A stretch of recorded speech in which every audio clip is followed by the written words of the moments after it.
हरियाणा की पावन धरती पर उस वक्त ऐतिहासिक और आध्यात्मिक क्षण की साक्षी बनी जब सरबजदानी दशम पातशाह श्री गुरु गोबिंद सिंह महाराज और माता साहिब कौर के पवित्र जोड़ा साहिब की चरण सुहावे गुरु चरण यात्रा का फरीदाबाद में भव्य स्वागत किया गया। कार्यक्रम में मुख्यमंत्री नायब सिंह सैनी ने शिरकत की। ये रिपोर्ट देखिए।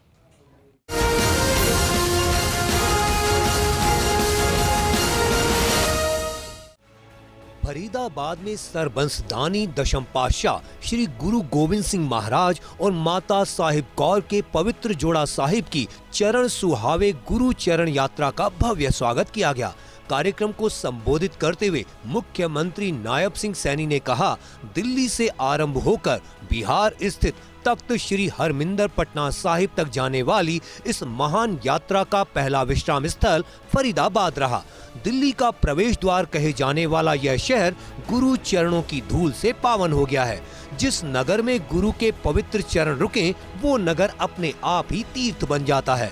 दिल्ली से यह यात्रा प्रारंभ हुई है और बिहार में गुरु जी के जन्म स्थान तख्त श्री हरमिंदर साहिब जी पटना साहिब तक जाने वाली इस महान यात्रा का ये पहला फरीदाबाद में ये विश्राम स्थल रहा है। नायब सिंह सैनी ने कहा, जब यह पवित्र जोड़ा साहिब यहाँ पहुँचा है तो दशमेश पिता का संपूर्ण तेज, त्याग और बलिदान हमारे बीच साकार हो उठा है। उन्होंने धर्म, राष्ट्र और मानवता की रक्षा के लिए अपना सर्वस्व न्यौछावर कर दिया। श्री गुरु गोबिंद सिंह ने मुगल अत्याचार के विरुद्ध बलिदान दिया। उन्होंने अन्याय से लड़ने के लिए एक साधारण मनुष्य को खालसा बनाया, एक ऐसी शक्ति बनाया जिसका संकल्प धर्म की रक्षा और निर्बलों की सहायता करना था। आज जब हम पवित्र जोड़ा साहब के जहां दर्शन कर रहे हैं तो दशमेश पिता का तेज, त्याग और बलिदान साकार हो उठा है। यह यात्रा हमें उस महान संघर्ष की याद दिलाती है जो गुरु गोबिंद सिंह जी ने मुगल अत्याचार के विरुद्ध किया। मुख्यमंत्री ने कहा, इस यात्रा में माता साहिब कौर का भी पवित्र जोड़ा साहिब शामिल है। माता साहिब कौर को खालसा पंथ की मां होने का गौरव प्राप्त है। जब गुरुजी ने खालसा पंथ की स्थापना की तो उन्होंने माता साहिब कौर से अमृत में पताशे डलवाए ताकि खालसा के अनुयायियों में वीरता के साथ मिठास और करुणा भी बनी रहे। उन्होंने कहा, यह चरण सुहावे यात्रा दिल्ली जो भारत की राजधानी है और पटना साहिब जो गुरु गोबिंद सिंह की जन्मभूमि है, इसके बीच एक सांस्कृतिक और आध्यात्मिक सेतु का निर्माण कर रही है। इस यात्रा में माता साहिब कौर जी का भी पवित्र जोड़ा साहिब शामिल है। माता साहिब कौर जी को खालसा पंथ की मां होने का ये गौरव भी प्राप्त है।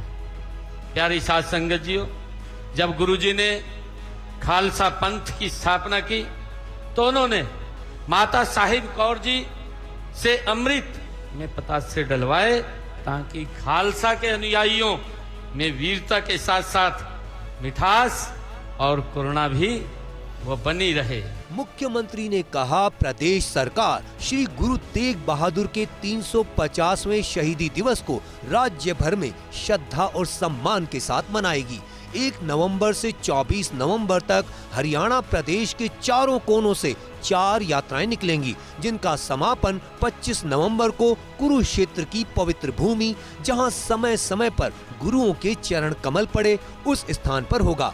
इसे लेकर सरकार ने व्यापक कार्य योजना बनाई है। हमने निर्णय किया है 1 नवंबर से लेकर के 24 नवंबर तक हरियाणा प्रदेश के अंदर गुरु तेग बहादुर जी के 350 साल को हम 1 महीने तक 4 यात्राएं हरियाणा प्रदेश के अलग अलग कोने से चलेंगी और वो 25 तारीख को कुरुक्षेत्र की उस पवित्र भूमि जहां पर समय समय पर गुरुओं के चरण कमल पड़े हैं उस स्थान पर एकत्र होंगी।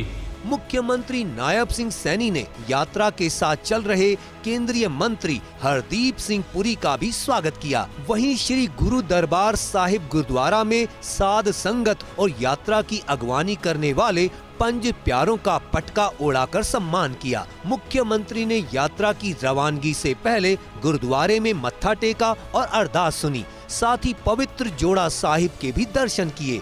हरियाणा शिरोमणि गुरुद्वारा प्रबंधक कमेटी के सदस्य रविंदर सिंह राणा, श्री गुरु दरबार साहिब गुरुद्वारा के प्रधान इंद्रजीत सिंह और सिख समाज के प्रतिनिधियों ने मुख्यमंत्री का स्वागत किया। फरीदाबाद से फर्स्ट इंडिया के लिए डॉक्टर थानेश्वर शर्मा की रिपोर्ट।